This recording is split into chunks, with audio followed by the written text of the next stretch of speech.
ಮಿತ್ರರೇ ನಮಸ್ಕಾರ. ಮಿತ್ರರೇ, ಲಂಗು ಲಗಾಮಿಲ್ಲದೆ ಓಡ್ತಿದ್ದಂತಹ ಟ್ರಂಪ್ ಎಂಬ ಹುಚ್ಚು ಕುದುರೆಗೆ ಈಗ ಲಗಾಮು ಬೀಳುವಂತಹ ಎಲ್ಲ ಸಾಧ್ಯತೆಗಳು ಅಮೆರಿಕದಲ್ಲೇ ಕಂಡು ಬರ್ತಾ ಇದೆ. ಟ್ರಂಪ್ ಸರ್ಕಾರಕ್ಕೆ ಅಮೆರಿಕದಲ್ಲೇ ಭಾರಿ ಹಿನ್ನಡೆಯಾಗಿದೆ. ಒಂದು ರೀತಿಯಲ್ಲಿ ಕಪಾಳ ಮೋಕ್ಷ ಅಂತಂದರೆ ತಪ್ಪಾಗ್ಲಿಕ್ಕಿಲ್ಲ. ಇದರ ನಡುವೆ ಭಾರತದ ಎಕಾನಮಿ ಡೆಡ್ ಎಕಾನಮಿ, ಭಾರತ ಮತ್ತು ರಷ್ಯಾದ ಎಕಾನಮಿಗಳು ಒಟ್ಟಿಗೆ ಸತ್ತು ಹೋಗಲಿ ಅಂತ ನಾಲಿಗೆ ಹರಿಬಿಟ್ಟಿದ್ದಂತಹ ಟ್ರಂಪ್ಗೆ ಈಗ ಸರಿಯಾದಂತಹ ಉತ್ತರ ಸಿಕ್ಕಿದೆ. ಡೆಡ್ ಎಕಾನಮಿ ಯಾರದ್ದು, ಭಾರತದ ಎಕಾನಮಿಯ ಕಂಡೀಷನ್ ಹೇಗಿದೆ, ಇದು ಡೆಡ್ ಎಕಾನಮಿನ ಅಥವಾ ಓಡ್ತಿರುವ ಕುದುರೆಯ, ಇದು ಕೂಡ ಈಗ ಸಾಬೀತಾಗಿದೆ. ಮಿತ್ರರೇ, ಈ ಎರಡು ಇಂಪಾರ್ಟೆಂಟ್ ವಿಚಾರಗಳ ಕುರಿತಾಗಿ ಈ ವಿಡಿಯೋದಲ್ಲಿ ನಿಮಗೆ ಡೀಟೇಲ್ ಆದಂಥ ಮಾಹಿತಿಯನ್ನು ಕೊಡ್ತೀನಿ. ಬಹಳ ಇಂಟ್ರೆಸ್ಟಿಂಗ್ ವಿಚಾರ. ನೀವು ಈ ವಿಡಿಯೋನ ಕೊನೆವರೆಗೂ ಮಿಸ್ ಮಾಡದೆ ನೋಡಿ. ಮೊದಲಿಗೆ ಭಾರತದ ಎಕಾನಮಿಯನ್ನು ಟ್ರಂಪ್ ಡೆಡ್ ಎಕಾನಮಿ ಅಂತ ಕರೆದಿದ್ರಲ್ಲ, ಅದಕ್ಕೆ ಈಗ ಉತ್ತರ ಸಿಕ್ಕಿದೆ ಅಂತ ಹೇಳದ್ನಲ್ಲ, ಆ ವಿಚಾರವನ್ನು ನಿಮಗೆ ಹೇಳಿಬಿಡ್ತೀನಿ. ಸದ್ಯ ಭಾರತದ ಎಲ್ಲ ಮಾಧ್ಯಮಗಳಲ್ಲೂ ಕೂಡ ಇದೊಂದು ರೀತಿಯ ಸಂಭ್ರಮದ ಸುದ್ದಿಯಾಗಿದೆ. ಅದೇನು ಕೇಳಿದ್ರೆ, ಈ ಬಾರಿಯ ಆರ್ಥಿಕ ವರ್ಷದ ಮೊದಲ ಕ್ವಾರ್ಟರ್ನಲ್ಲಿ ಭಾರತದ GDPಯ ಗ್ರೋತ್ ರೇಟ್ 7.8 ದಾಖಲಾಗಿದೆ. ಇದು ಮಿತ್ರರೇ ಭಾರತ ಮಾತ್ರ ಅಲ್ಲ, ವಿಶ್ವದ ಬೇರೆ ಬೇರೆ ಮಾಧ್ಯಮಗಳಲ್ಲೂ ಕೂಡ ಸದ್ದು ಮಾಡೋದಕ್ಕೆ ಶುರುವಾಗಿದೆ. ಯಾಕೆ ಈ ಬಾರಿ ಅಷ್ಟೊಂದು ಸದ್ದು ಮಾಡ್ತಾ ಇದೆ ಅಂತಂದ್ರೆ, ಭಾರತ ಏನು ಮೊದಲ ಬಾರಿಗೆ ಈ ರೀತಿಯ GDP ಗ್ರೋತ್ ರೇಟ್ ಅನ್ನು ದಾಖಲಿಸಿದ್ದಲ್ಲ. ಪ್ರತಿ ಆರ್ಥಿಕ ವರ್ಷದಲ್ಲೂ ಕೂಡ ಭಾರತದ ಎಕಾನಮಿಯಲ್ಲಿ ಇಂತಹದೊಂದು ಬೂಮ್ ಕಾಣಿಸಿಕೊಂಡಿರುತ್ತೆ. ಆದರೆ ಈ ಬಾರಿ 7.8 ದಾಖಲಾಯ್ತಲ್ಲ, ಇದಕ್ಕೆ ವಿಶೇಷ ಮಹತ್ವ ಇದೆ. ಯಾಕೆ ಕೇಳಿದ್ರೆ, ಟ್ರಂಪ್ ಅವರ ಸ್ಟೇಟ್ಮೆಂಟ್ ಕಾರಣದಿಂದ. ಟ್ರಂಪ್ ಹೇಳಿದ್ರಲ್ಲ, ಭಾರತದ ಎಕಾನಮಿ ಸತ್ತು ಹೋದಂತಹ ಎಕಾನಮಿ, ರಷ್ಯಾದ ಜೊತೆಗೆ ಅವರು ಕೂಡ ಸತ್ತು ಹೋಗ್ಲಿ ಅಂತ ಹೇಳಿದ್ರಲ್ಲ, ಈ ಕಾರಣದಿಂದಾಗಿ ಈ ಸಾಧನೆಯನ್ನು ವಿಶ್ವದ ಎಲ್ಲ ಮಾಧ್ಯಮಗಳು ಕೂಡ ಬಹಳ ದೊಡ್ಡ ಪ್ರಮಾಣದಲ್ಲಿ ಕವರ್ ಮಾಡ್ತಾ ಇದ್ದಾವೆ. ಮಿತ್ರರೇ, ಈ ಸಂದರ್ಭದಲ್ಲಿ ಕೆಲವರಿಗೆ ಪ್ರಶ್ನೆಗಳಿರಬಹುದು. ಹಾಗಾದರೆ ಟ್ರಂಪ್ ಅವರು ಈಗ 50% ಟ್ಯಾರಿಫ್ ಘೋಷಣೆ ಮಾಡಿ ಅದನ್ನು ಜಾರಿಗೆ ತಂದಿದ್ದಾರಲ್ಲ, ಇದು ಭಾರತದ ಎಕಾನಮಿಯ ಮೇಲೆ ಯಾವುದೇ ರೀತಿಯ ಹೊಡೆತ ಕೊಡೋದಿಲ್ವಾ? ಟ್ರಂಪ್ ಅವರ ಈ ಟ್ಯಾರಿಫ್ ಯುದ್ಧದ ನಡುವೆಯೂ ಕೂಡ ಭಾರತ 7.8 GDPಯನ್ನು ದಾಖಲಿಸಿದೆ ಎಂದ ಮೇಲೆ ಭಾರತ ಯುದ್ಧ ಗೆದ್ದಂತಲ್ವಾ ಅಂತ ಕೆಲವರಿಗೆ ಅನಿಸ್ತಾ ಇರಬಹುದು. ಮಿತ್ರರೇ, ಹಾಗಲ್ಲ. ಭಾರತದ ಈ ಸಾಧನೆ ಆಗಿದ್ದು ಏಪ್ರಿಲ್ ಟು ಜೂನ್ವರೆಗೆ, ಅಂದರೆ ಏಪ್ರಿಲ್, ಮೇ ಮತ್ತು ಜೂನ್ ಈ 3 ತಿಂಗಳಿನಲ್ಲಿ ಭಾರತದ GDP ಗ್ರೋತ್ ರೇಟ್ 7.8 ದಾಖಲಾಗಿದೆ. ಈ ಸಂದರ್ಭದಲ್ಲಿ ಟ್ರಂಪ್ ಅವರ ಯಾವುದೇ ಟ್ಯಾರಿಫ್ ಭಾರತದ ಮೇಲೆ ಇರಲಿಲ್ಲ. ಟ್ರಂಪ್ ಟ್ಯಾರಿಫ್ ಜಾರಿಗೆ ಬಂದಿದ್ದು ಈ ಆಗಸ್ಟ್ ತಿಂಗಳಿನಲ್ಲಿ. ಹೀಗಾಗಿ ಟ್ರಂಪ್ ಅವರ ಟ್ಯಾರಿಫ್ ಜಾರಿಗೆ ಬರೋದಕ್ಕೆ ಮುಂಚೆ ದಾಖಲಾದಂತಹ GDP ಗ್ರೋತ್ ರೇಟ್ ಇದು. ಹಾಗಾದ್ರೆ ನೆಕ್ಸ್ಟ್ ಕ್ವಾರ್ಟರ್ನಲ್ಲಿ ಡೌನ್ ಆಗುತ್ತಾ ಕೇಳಿದ್ರೆ, ಮಿತ್ರರೇ ಸಾಧ್ಯತೆಗಳು ಜಾಸ್ತಿ ಇದೆ. ಯಾಕೆ ಕೇಳಿದ್ರೆ, ಅನೇಕ ಫೈನಾನ್ಷಿಯಲ್ ಎಕ್ಸ್ಪರ್ಟ್ಗಳು ಇದೇ ಅಭಿಪ್ರಾಯ ವ್ಯಕ್ತಪಡಿಸ್ತಾ ಇದ್ದಾರೆ. ಸಹಜವಾಗಿ ಭಾರತದ ಪ್ರತಿ ಆರ್ಥಿಕ ವರ್ಷದ ಮೊದಲ ಕ್ವಾರ್ಟರ್ನಲ್ಲಿ ಭಾರತದ GDPಯ ಗ್ರೋತ್ ರೇಟ್ ಜಾಸ್ತಿನೇ ಇರುತ್ತೆ. ಪ್ರತಿ ವರ್ಷ ಹೀಗೆ ಆಗುತ್ತೆ. ಆದರೆ ನಂತರದ ತ್ರೈಮಾಸಿಕಗಳಲ್ಲಿ ಈ ಗ್ರೋತ್ ರೇಟ್ ಸ್ವಲ್ಪ ಡೌನ್ ಆಗ್ತಾ ಬರುತ್ತೆ. ಇದು ಪ್ರತಿ ವರ್ಷವೂ ಕೂಡ ಆಗುತ್ತೆ. ಆದರೆ ಈ ಬಾರಿ ಟ್ರಂಪ್ ಅವರ ಟ್ಯಾರಿಫ್ ಇದೆಯಲ್ಲ, ಈ ಕಾರಣದಿಂದಾಗಿ ಭಾರತದ GDP ಗ್ರೋತ್ ರೇಟ್ ಇನ್ನಷ್ಟು ಡೌನ್ ಆಗಬಹುದು. ಈ ರೀತಿಯಾದಂತಹ ಪ್ರೆಡಿಕ್ಷನ್ಗಳನ್ನು ಅನೇಕ ಎಕ್ಸ್ಪರ್ಟ್ಗಳು ಮಾಡ್ತಾ ಇದ್ದಾರೆ. ಆದರೆ ಕೆಲವೊಮ್ಮೆ ಏನಾಗುತ್ತೆ ಗೊತ್ತಾ, ಈ ಪ್ರೆಡಿಕ್ಷನ್ಗಳಾಗೆ ಉಳಿತವೆ, ಅದು ಸತ್ಯ ಆಗೋದಿಲ್ಲ. ಈಗಲೂ ಕೂಡ ಅಷ್ಟೇ, 7.8 GDP ಗ್ರೋತ್ ರೇಟನ್ನು ಭಾರತ ದಾಖಲಿಸುತ್ತೆ ಅಂತ ಯಾರೂ ಕೂಡ ಪ್ರೆಡಿಕ್ಟ್ ಮಾಡಿರಲಿಲ್ಲ. ಭಾರತ ನಿರೀಕ್ಷೆಗೂ ಮೀರಿ ಸಾಧನೆಯನ್ನು ಮಾಡಿದೆ. ಈಗಲೂ ಅಷ್ಟೇ ಮಿತ್ರರೇ, ಟ್ರಂಪ್ ಅವರು ಇಷ್ಟೆಲ್ಲ ಟ್ಯಾರಿಫ್ ಹಾಕಿದ ಮೇಲೂ ಕೂಡ ಮುಂದಿನ ತ್ರೈಮಾಸಿಕದಲ್ಲಿ ಜುಲೈ, ಆಗಸ್ಟ್, ಸೆಪ್ಟೆಂಬರ್ ಈ 3 ತಿಂಗಳ 2ನೇ ತ್ರೈಮಾಸಿಕ ಏನಿದೆ, ಇದರಲ್ಲೂ ಕೂಡ ಭಾರತ ಉತ್ತಮ ಸಾಧನೆಯನ್ನು ಮಾಡಿದ್ದೇ ಆದರೆ ಆಗ ವಿಶ್ವ ನಂಬುತ್ತೆ ಭಾರತದ ಎಕಾನಮಿ ಸಿಕ್ಕಾಪಟ್ಟೆ ಸ್ಟ್ರಾಂಗ್ ಆಗಿದೆ. ಟ್ರಂಪ್ ಅಲ್ಲ, ಅವರ ಅಪ್ಪ ಬಂದರೂ ಕೂಡ ಭಾರತದ ಎಕಾನಮಿಯನ್ನು ಅಲುಗಾಡಿಸೋದಕ್ಕೆ ಸಾಧ್ಯ ಇಲ್ಲ ಅಂತ. ಭಾರತ ಎಷ್ಟು ಸಾಧನೆ ಮಾಡಬೇಕು? ಇದೇ 7.8 ಗ್ರೋತ್ ರೇಟನ್ನು ಉಳಿಸ್ಕೊಳ್ಬೇಕಾ ಕೇಳಿದ್ರೆ ಖಂಡಿತವಾಗ್ಲೂ ಬೇಕಾಗಿಲ್ಲ. ಕನಿಷ್ಠ ಭಾರತ 6ರಿಂದ 6.2 GDP ಗ್ರೋತ್ ರೇಟನ್ನು 2ನೇ ತ್ರೈಮಾಸಿಕದಲ್ಲಿ ದಾಖಲು ಮಾಡಿದ್ರೂ ಸಾಕು, ಟ್ರಂಪ್ ವಿರುದ್ಧ ಭಾರತ ಗೆದ್ದಂತೆ. ಅದೇ ಮಿತ್ರರೇ, ಭಾರತದ ಗ್ರೋತ್ ರೇಟ್ ಏನಾದರೂ 2ನೇ ತ್ರೈಮಾಸಿಕದಲ್ಲಿ 4%ಗಿಂತ ಕಡಿಮೆಯೋ ದಾಖಲಾಗಿದ್ದೇ ಆದರೆ ಟ್ರಂಪ್ ಹೊಡೆತ ಭಾರತಕ್ಕೆ ಸರಿಯಾಗಿ ಬಿದ್ದಿದೆ. ಭಾರತದ ಎಕಾನಮಿಯನ್ನು ಕೂಡ ಅಲುಗಾಡಿಸಬಹುದು ಅನ್ನುವಂಥದ್ದು ಸಾಬೀತಾಗುತ್ತೆ. ಕಳೆದ 7-8 ವರ್ಷದ ಟ್ರೆಂಡ್ ಅನ್ನು ನೋಡಿದ್ರೆ ವಿಶ್ವದಲ್ಲಿ ಅನೇಕ ಆರ್ಥಿಕ ಹಿಂಜರಿತದ ಸೂಚನೆಗಳು ಸಿಕ್ಕಿದ್ವು. ಬೇರೆ ಬೇರೆ ದೇಶದ ಎಕಾನಮಿಗಳು ಡೋಲಾಯಮಾನವಾದಂತಹ ಸ್ಥಿತಿಯನ್ನು ತಲುಪಿದ್ವು. ಆದರೂ ಕೂಡ ಭಾರತದ ಗ್ರೋತ್ ರೇಟ್ಗೆ ಯಾವುದು ಎಫೆಕ್ಟ್ ಮಾಡಿರಲಿಲ್ಲ. ಭಾರತ ಒಂದು ಸ್ಟೇಬಲ್ ಆದಂತಹ ಗ್ರೋತ್ ರೇಟ್ ಅನ್ನೇ ದಾಖಲಿಸ್ತಾ ಇತ್ತು. ಕೊರೋನಾದಂತಹ ಸಂಕಷ್ಟ ಬಂದಾಗಲೂ ಕೂಡ ಭಾರತ ಅಷ್ಟಾಗಿ ಜಗ್ಗಿಲ್ಲ. ಆ ಸಂಕಷ್ಟ ಮುಗೀತಿದ್ದಂತೆ ಭಾರತ ಮರಳಿ ಟ್ರ್ಯಾಕ್ಗೆ ಬಂದಿತ್ತು. ಆದರೆ ಮಿತ್ರರೇ, ಈಗ ಟ್ರಂಪ್ ಅವರ ಹೊಡೆತ ಏನಾಗುತ್ತೆ, ಎಷ್ಟರ ಮಟ್ಟಿಗೆ ಹೊಡೆತ ಕೊಡುತ್ತೆ, ಈ ಟ್ಯಾರಿಫ್ ಭಾರತದ ಮೇಲೆ ಯಾವ ಮಟ್ಟಿನ ಪ್ರಭಾವವನ್ನು ಬೀರುತ್ತೆ, ಇದರ ಬಗ್ಗೆ ಒಂದು ನಿಖರವಾದಂತಹ ಪ್ರೆಡಿಕ್ಷನ್ ಅನ್ನು ಯಾರೂ ಮಾಡೋದಕ್ಕೆ ಸಾಧ್ಯ ಆಗ್ತಾ ಇಲ್ಲ. ಹೀಗಾಗಿ ಮುಂದಿನ ತ್ರೈಮಾಸಿಕದ ಭಾರತದ ಸಾಧನೆ ಇದೆಯಲ್ಲ, ಇದು ಬಹಳ ಕುತೂಹಲಕಾರಿಯಾದಂತಹ ಅಂಶ. ಈ ಸಂದರ್ಭದಲ್ಲಿ ಕೆಲವರಿಗೊಂದು ಪ್ರಶ್ನೆ ಇರಬಹುದು, ಭಾರತ ಏನೋ 7.8 GDP ಗ್ರೋತ್ ರೇಟ್ ಅನ್ನು ದಾಖಲಿಸಿದೆ, ಚೈನಾದವರ ದಾಖಲೆ ಏನು, ಅಮೆರಿಕದವರು ಎಷ್ಟು ಸಾಧನೆಯನ್ನ ಮಾಡಿದ್ದಾರೆ ಅದನ್ನು ನೋಡೋದಾದ್ರೆ ಇವತ್ತು ಚೈನಾದವರ GDPಯ ಗ್ರೋತ್ ರೇಟ್ ಮೊದಲ ತ್ರೈಮಾಸಿಕದಲ್ಲಿ 5.2 ದಾಖಲಾಗಿದೆ. ಅದೇ ರೀತಿಯಾಗಿ ಅಮೆರಿಕ 3% ಗ್ರೋತ್ ರೇಟ್ ಅನ್ನು ದಾಖಲಿಸಿದೆ.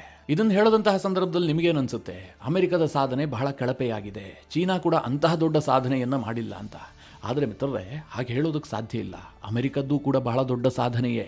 ಯಾಕೆ ಗೊತ್ತಾ, ಅಮೆರಿಕದ ಎಕಾನಮಿಯ ಗಾತ್ರ ಇದೆಯಲ್ಲ, ಸಿಕ್ಕಾಪಟ್ಟೆ ದೊಡ್ಡದು.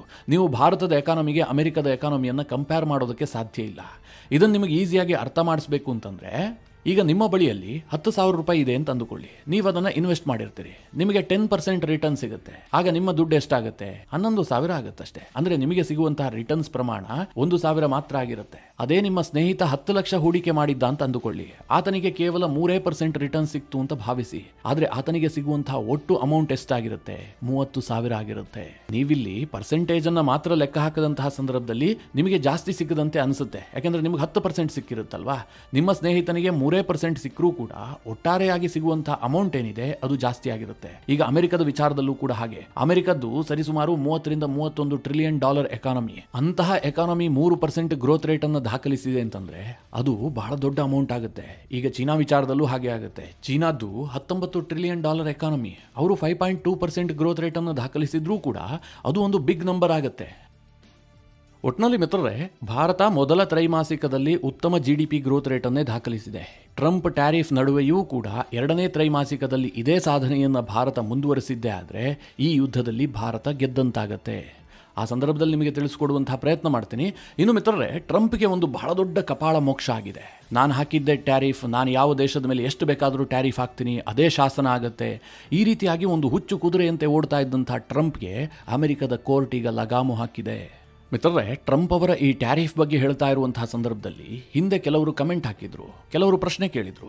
ಈಗ ಭಾರತದಲ್ಲಿ ಕೇಂದ್ರ ಸರ್ಕಾರ ಯಾವುದೇ ಕಾನೂನು ತಂದರೂ ಕೂಡ ಅದನ್ನ ಕೆಲವರು ಸುಪ್ರೀಂ ಕೋರ್ಟ್ನಲ್ಲಿ ಪ್ರಶ್ನೆ ಮಾಡ್ತಾರೆ.